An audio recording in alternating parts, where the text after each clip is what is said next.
Hello everyone, welcome to my channel Teacher Connection. आज की class में हम क्लास 7th एनसीईआरटी चैप्टर 7 जंतुओं और पादपों में परिवहन का पार्ट 3 देखेंगे। ये हमारा पार्ट 3 है। इससे पहले हमने पार्ट 1 में कुछ टॉपिक कंप्लीट किए हैं और कुछ टॉपिक हमने पार्ट 2 में कंप्लीट किए हैं। चलिए देखते हैं आज के हमारे कौन कौन से टॉपिक हैं और उनको हम डिस्कस करते हैं।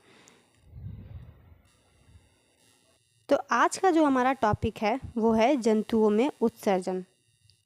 हमने इससे पहले बहुत सारे टॉपिक कंप्लीट किए थे और अब हम कंप्लीट करेंगे जंतुओं में उत्सर्जन। तो देखते हैं जंतुओं में उत्सर्जन क्या होता है। शरीर में अपशिष्ट पदार्थ के रूप में उत्पन्न कार्बन डाइऑक्साइड फेफड़ों द्वारा किस प्रकार उच्छ्वसन के प्रक्रम के दौरान शरीर से बाहर निकल जाती है। तो ये चीज़ हमने कल डिस्कस की थी अपने पार्ट 1 में। पार्ट 2 में डिस्कस किया था कि किस तरीके से जो कार्बन डाइऑक्साइड और उसके साथ और भी जो अपशिष्ट हैं वो हमारे फेफड़ों से किस तरीके से बाहर जाते हैं, और ब्लड का भी जो हमने सर्कुलेशन था, जो ऑक्सीजन वाला और कार्बन डाइऑक्साइड वाला, वो सब कुछ बहुत अच्छे से देखा है। अगर आपने मेरे पार्ट 1 पार्ट 2 इस चैप्टर के नहीं देखे हैं तो आपको लिंक डिस्क्रिप्शन बॉक्स में मिल जाएगा, वहाँ से आप ज़रूर देखिए। अपचित भोजन बहिक्षेपण प्रक्रिया द्वारा मल के रूप में शरीर से बाहर निकाल दिया जाता है। तो अब अन्य अपशिष्ट पदार्थ हैं वो शरीर से कैसे बाहर निकलते हैं, तो यही है उत्सर्जन तंत्र। जब हमारी कोशिकाएं अपना कार्य करती हैं तो कुछ पदार्थ अपशिष्ट के रूप में निर्मुक्त होती हैं। जब हमारी कोशिकाएं अपना कार्य करती हैं तो कुछ पदार्थ अपशिष्ट के रूप में निर्मुक्त होते हैं। अधिकांशतः ये पदार्थ विषाक्त होते हैं, इसीलिए इन्हें शरीर से बाहर निकालने की आवश्यकता होती है। सजीवों द्वारा कोशिकाओं में निर्मित होने वाले अपशिष्ट पदार्थों को बाहर निकालने की जो प्रक्रिया है उसको ही क्या कहते हैं, उत्सर्जन कहते हैं। और उत्सर्जन में भाग लेने वाले जितने भी अंग हैं उन सबसे मिलकर के उत्सर्जन तंत्र बनता है। उत्सर्जन तंत्र हमारे लिए क्यों महत्वपूर्ण है? उत्सर्जन तंत्र शरीर को स्वस्थ रखने के लिए ज़रूरी है और हानिकारक अपशिष्ट पदार्थों को शरीर से बाहर निकालना बहुत ज़रूरी है। यदि उत्सर्जन तंत्र ठीक से काम नहीं करेगा तो ये अपशिष्ट जो होते हैं जो कि हमारी बॉडी में ही स्टोर हो जाएंगे और इससे हमारा क्या होगा, हमारी जो हेल्थ है उसमें गंभीर समस्याएं, स्वास्थ्य की जो समस्याएं होती हैं वो हो सकती हैं। तो बहुत सारे हमें क्या हो सकती हैं, बीमारियां हो सकती हैं। तो उत्सर्जन तंत्र का जो कार्य है वो बहुत इम्पॉर्टेंट है, जिससे कि हमारे शरीर से जो अपशिष्ट है उससे बाहर निकलते रहना चाहिए। तो यह है मानव उत्सर्जन तंत्र। रक्त में उपस्थित सभी अपशिष्ट पदार्थों को शरीर से बाहर निकालने की प्रक्रिया को ही क्या कहते हैं, हम उत्सर्जन तंत्र कहते हैं। इसके लिए रक्त को छानने की व्यवस्था की आवश्यकता होती है। रक्त को क्या होती है, छानने की आवश्यकता होती है। यह व्यवस्था कहाँ होती है, वृक्क मतलब गुर्दा मतलब किडनी में उपस्थित रक्त कोशिकाओं द्वारा उपलब्ध की जाती है। तो जो हमारे गुर्दे होते हैं, किडनी होते हैं, वो रक्त को छानने के लिए होते हैं। जब रक्त दोनों किडनियों में पहुंचता है तो इसमें उपयोगी और हानिकारक दोनों ही प्रकार के पदार्थ होते हैं। उपयोगी पदार्थों को रक्त में पुनः अवशोषित कर लिया जाता है और जल में घुले हुए अपशिष्ट पदार्थ क्या होता है, यूरिन के रूप में पृथक होकर हटा दिए जाते हैं। जो किडनी है उनसे क्या होता है, जो किडनी है उनसे यूरेटर्स, जो किडनी से यूरेटर्स से होता हुआ यूरेथ्रा में जाता है। मतलब जो मूत्र के रूप में पृथक कर लिया जाता है और वृक्कों से मूत्र वाहिनियों से होता हुआ मूत्राशय में जाता है। जो मूत्र वाहिनियाँ नली के आकार की होती हैं, ये क्या होता है, मूत्राशय में मूत्र संचित होता रहता है। मूत्राशय से एक पेशीय नली भी जुड़ी रहती है जिसे हम मूत्र मार्ग कहते हैं। तो मूत्र मार्ग का जो दूसरा सिरा होता है वो क्या होता है, खुला रहता है, जिसे कि मूत्र रंध्र कहते हैं, और जिससे मूत्र शरीर से बाहर निकाल दिया जाता है। तो जो किडनी होती हैं वो इसमें सबसे ज़्यादा रोल, जो इम्पोर्टेंट रोल है कि वो पहले रक्त से जो उपयोगी पदार्थ हैं उनको अवशोषित करती हैं और जो अपशिष्ट है उनको बाहर करती हैं। तो इस तरीके से इसमें कौन कौन सी चीज़ें उत्सर्जन तंत्र में पार्टिसिपेट करती हैं, एक तो किडनी हो गई, दूसरा यूरेटर्स हो गए, तीसरा यूरिनरी ब्लैडर हो गया और चौथा जो है यूरेथ्रा हो गया। तो ये उत्सर्जन तंत्र में 4 जो बॉडी पार्ट हैं ये पार्टिसिपेट करते हैं। कौन कौन से? किडनी, यूरेटर्स और यूरिनरी ब्लैडर और यूरेथ्रा। आगे देखते हैं।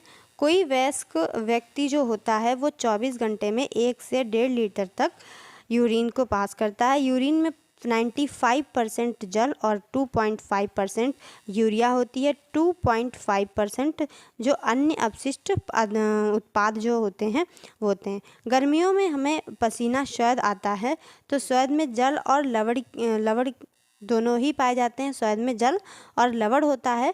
गर्मियों के दिनों में क्या होता है कि पसीने के कारण कपड़ों में सफ़ेद धब्बे से दिखाई देते हैं, विशेषकर उन स्थानों पर जहां पसीना आता है। ये धब्बे पसीने में उपस्थित लवण के कारण होते हैं। तो धब्बे किसके कारण होते हैं? जो पसीने में लवण होता है उसके कारण। मिट्टी से बने घड़ों में रखा पानी ठंडा हो जाता है। तो मिट्टी से जो घड़े बने होते हैं, आपने अपने घरों में भी देखा होगा, जो घड़ों में पानी होता है वो ठंडा हो जाता है। यह कारण है। तो मिट्टी से जो बने घड़े होते हैं उनमें जो रखा पानी होता है वो ठंडा हो जाता है। इसका कारण क्या है कि घड़ों के छिद्रों से रिसकर पानी उसकी बाहरी सतह पर आ जाता है। तो आपने देखा होगा कि जब हम घड़ों में पानी रखते हैं तो बाहर से भी उसमें कहीं कोई मतलब ऐसा नहीं कि बहुत बड़ा कोई छिद्र होता है जिससे कि पानी आ जाता है, लेकिन छोटे छोटे जो छिद्र होते हैं उनसे उसकी बाहरी सतह पर भी पानी होता है। तो यह पानी क्या होता है? वाष्पित होता है। तो घड़े में बचा शेष पानी जो हो जाता है वो ठंडा हो जाता है। ठीक इसी प्रकार पसीना भी हमें अपने शरीर को ठंडा बनाए रखने में सहायता करता है। तो पसीने का आना बहुत इम्पॉर्टेंट है। तो कुछ लोगों को पसीने से काफ़ी प्रॉब्लम रहती है, लेकिन पसीने का आना हमारे शरीर को के हेल्थ के लिए मतलब बहुत अच्छा है, क्योंकि जैसे घड़े में पानी जो ठंडा होता है वो इसलिए ठंडा होता है कि उसके रोम छिद्रों से कुछ पानी वाष्पित हो जाता है। तो ऐसे ही हमारे शरीर का जब कुछ पानी वाष्पित हो जाएगा तो हमारे शरीर को भी जो अंदर रहेगा वो ठंडा बनाए रखेगा। तो कभी कभी किसी व्यक्ति के किडनी का क्या होता है कि काम करना बंद कर देते हैं। ऐसा किसी संक्रमण अथवा चोट के कारण हो सकता है। तो किडनी के अक्रिय हो जाने की स्थिति में रक्त में जो अपशिष्ट पदार्थों की मात्रा होती है वो बढ़ जाती है। तो ऐसे व्यक्ति अधिक दिनों तक जीवित नहीं रह पाते। तो ये इतना इम्पॉर्टेंट पार्ट है हमारी बॉडी का, हमारे जीवन के लिए, कि अगर ये काम करना बंद कर देता है तो व्यक्ति के जीवित रहने की संभावना कम हो जाती है। यदि कृत्रिम वृक्क मतलब जो कृत्रिम किडनी होती हैं मानव निर्मित, उनको रक्त को नियमित रूप से छानकर उसमें से अपशिष्ट पदार्थों को हटा दिया जाए तो उसके जीवन काल में वृद्धि संभव है। इस प्रकार रक्त के छानन की विधि को हम आपोहन कहते हैं या डायलिसिस कहते हैं, जो अपने आसपास आपने सुना होगा। तो इस तरीके का ये पूरा डायग्राम है, आप इसको देख सकते हैं। ये इसमें किडनियां हैं, दोनों साइड किडनी है, और इसके बाद है यहाँ पर यूरेटर्स, और इसके बाद यहाँ पर कौन सा बॉडी पार्ट है? यहाँ पर होता है यूरिनरी ब्लैडर, इसको बोलते हैं, और इसके बाद आता है यूरेथ्रा। तो इस तरीके से ये पूरा हमारा क्या बनता है? मानव उत्सर्जन तंत्र। ठीक है, तो आगे देखते हैं।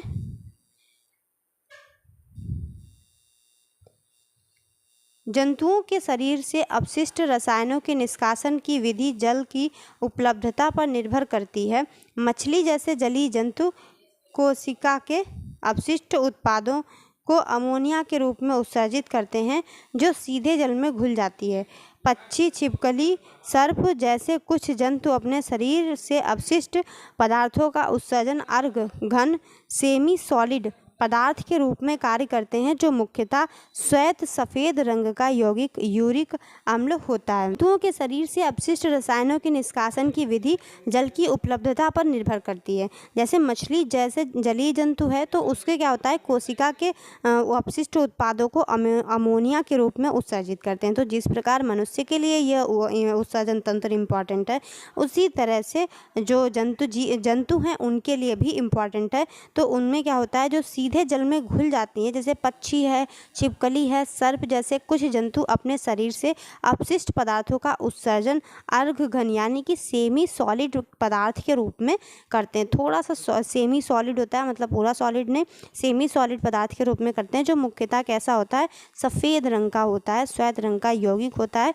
जो कि यूरिक अम्ल होता है। मानव द्वारा उत्सर्जित अपशिष्ट पदार्थों में यूरिया प्रमुख होता है और जंतुओं में यूरिक अम्ल होता है। अब हम देखते हैं कि पदार्थों में परिवहन कैसे होता है, पादपों में पदार्थों का परिवहन कैसे होता है। तो जो पौधे होते हैं वो अपनी जड़ों, मूलों द्वारा मृदा से जल और खनिज पोषकों का अवशोषण करके उन्हें पत्तियों को उपलब्ध कराते हैं। तो पत्तियां जल, कार्बन डाइऑक्साइड का उपयोग कर प्रकाश संश्लेषण की प्रक्रिया द्वारा पौधे के लिए भोजन बनाती हैं। तो इससे पहले भी हमने इस टॉपिक को क्लास 6 एनसीईआरटी में डिस्कस किया है। अगर आपने नहीं देखा है तो वो पूरा चैप्टर है, तो उसकी लिंक आपको डिस्क्रिप्शन बॉक्स में मिल जाएगी, उसको ज़रूर देखिए। सभी जीवों का भोजन उनके लिए ऊर्जा का स्रोत होता है। सभी तथा जीव की प्रत्येक कोशिका में ग्लूकोज का विखंडन होने से ऊर्जा क्या होती है, निर्मुक्त होती है। तो कोशिकाएं इस ऊर्जा का उपयोग जीवन की मूल क्रियाविधियों को करने में करती हैं। तो जो हमारे जीवन की पूरी क्रियाविधि होती हैं उनको करने में हम इस ऊर्जा का उपयोग करते हैं।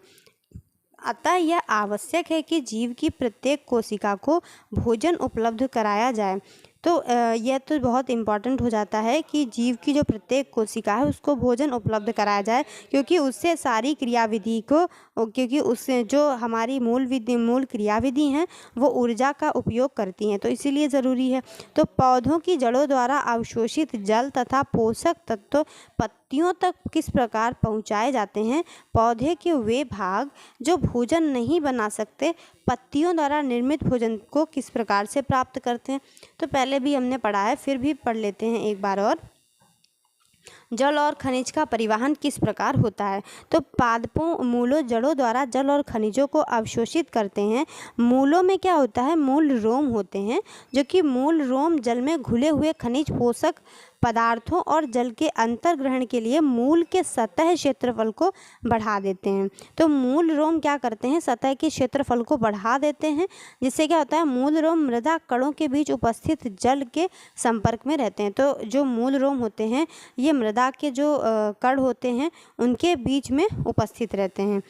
तो आगे देखते हैं, पादपों में क्या होता है, पादपों में मृदा से जल और पोषक तत्वों के परिवहन के लिए पाइप जैसी वाहिकाएं होती हैं। ये वाहिकाएं विशेष कोशिकाओं की बनी होती हैं जो संवहन ऊतक बनाती हैं। संवहन ऊतक बनाती हैं। संवहन ऊतक का मतलब होता है कि ये भी जो हमारी जो पदार्थ पौधों में जो खनिज पोषक तत्व हैं उनके संवहन में मदद करते हैं। तो ऊतक क्या करते हैं, कोशिकाओं का वह समूह होता है जो किसी जीव में किसी कार्य विशेष को क्या करता है, संपादित करता है। तो ऊतक क्या करते हैं, किसी विशेष कार्य को संपादित करते हैं, और ये किससे निर्मित होते हैं, कोशिकाओं के समूह होते हैं। जल और पोषक तत्वों के परिवहन के लिए पादपों में जो संवहन ऊतक पाए जाते हैं उसे जाइलम कहते हैं, जाइलम दारू कहते हैं। जाइलम कहते हैं जो जल और खनिज का परिवहन करते हैं। तो जाइलम चैनलों यानी कि नलियों का सतत जाल बनाता है जो मूलों को तने और शाखाओं के माध्यम से पत्तियों को जोड़ता है। तो इस प्रकार बना तंत्र जो पूरे पादप में जल का परिवहन करता है। तो इस प्रकार का जो पूरा तंत्र बनता है पूरे पादप में जल और खनिज का परिवहन करता है। तो पत्तियां भोजन का संश्लेषण करती हैं। भोजन को पादप के सभी भागों में ले जाया जाता है। तो जल को ले जाने की जो प्रक्रिया है उसको जाइलम बोलते हैं। यह कार्य एक संवहन ऊतक द्वारा किया जाता है। तो दूसरा ऊतक है संवहन ऊतक, उसके द्वारा ही किया जाता है, जिसे हम फ्लोएम कहते हैं, पोषवाह कहते हैं। तो जल को ले जाने की प्रक्रिया जाइलम कहलाती है, और जो पोषक तत्व हैं जैसे कि भोजन को ले जाने की प्रक्रिया फ्लोएम कहलाती है। आगे देखते हैं, इस प्रकार जाइलम और फ्लोएम पदार्थों का परिवहन करते हैं। तो अब देखते हैं डायग्राम में किस तरीके से दिया हुआ है। तो ये देखिए, ये पौधों में मूल रोम होते हैं और ये जाइलम है, जिससे कि सभी कोशिकाओं में क्या होता है, जल का संवहन होता है। तो इस तरीके से वृक्ष में जल का संवहन होता है और खनिज का संवहन होता है। जल और खनिजों का परिवहन मूल के एक भाग में किसी वृक्ष में। ठीक है, तो ये इस तरीके से दिखाया जाता है। पहले भी आपने बहुत पढ़ा होगा, लेकिन ये सीटेट एग्ज़ाम के अकॉर्डिंग काफ़ी इम्पॉर्टेंट है, क्योंकि उसमें ये बहुत ज़्यादा पूछा जाता है। तो पानी क्या होता है, तने में ऊपर को चढ़ता है। तने की अनुप्रस्थ काट जो लाल रंग के बिंदु को दर्शाती है। तो पानी क्या होता है, हमेशा तने के ऊपर की ओर चढ़ता है। ये सब हमने पहले चैप्टर में डिस्कस किया है, तो यहाँ बहुत डिटेल में नहीं जाएंगे। साकी पौधे जो होते हैं उनके कोई टहनी का भाग का रंग लाल दिखाई देता है क्या? टहनी की अनुप्रस्थ काट को काटना है और अंदर के लाल रंग का अवलोकन करना है। तो इस तरीके से ये दिखा रहे हैं, क्या टहनी का जो रंग होता है अंदर वो रेड होता है, तो इसको काट कर ही पता चलेगा। तो हाँ, इसका रंग जैसे कि चित्र में दिखाया गया है, इसमें तो लाल रंग दिखाया गया है। आगे हम पढ़ते हैं वाष्पोत्सर्जन। इस पूरे चैप्टर में हमने इसको एक क्लास 6 के चैप्टर में डिस्कस किया है, लेकिन यहाँ भी दिया हुआ है तो हम यहाँ भी पढ़ेंगे। पादप वाष्पोत्सर्जन की प्रक्रिया द्वारा बहुत अधिक क्या करते हैं, जल को निर्मुक्त करते हैं, जल को मुक्त करते हैं।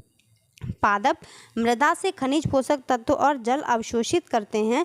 अवशोषित किया गया सारा जल पादप द्वारा उपयोग नहीं किया जाता है। पत्तियों की सतह पर उपस्थित रंध्रों में वाष्पोत्सर्जन की प्रक्रिया द्वारा जल वाष्पित हो जाता है और पत्तियों से जल के वाष्पन से चूषण, अभिकर्षण यानी कि खिंचाव विकसित होता है।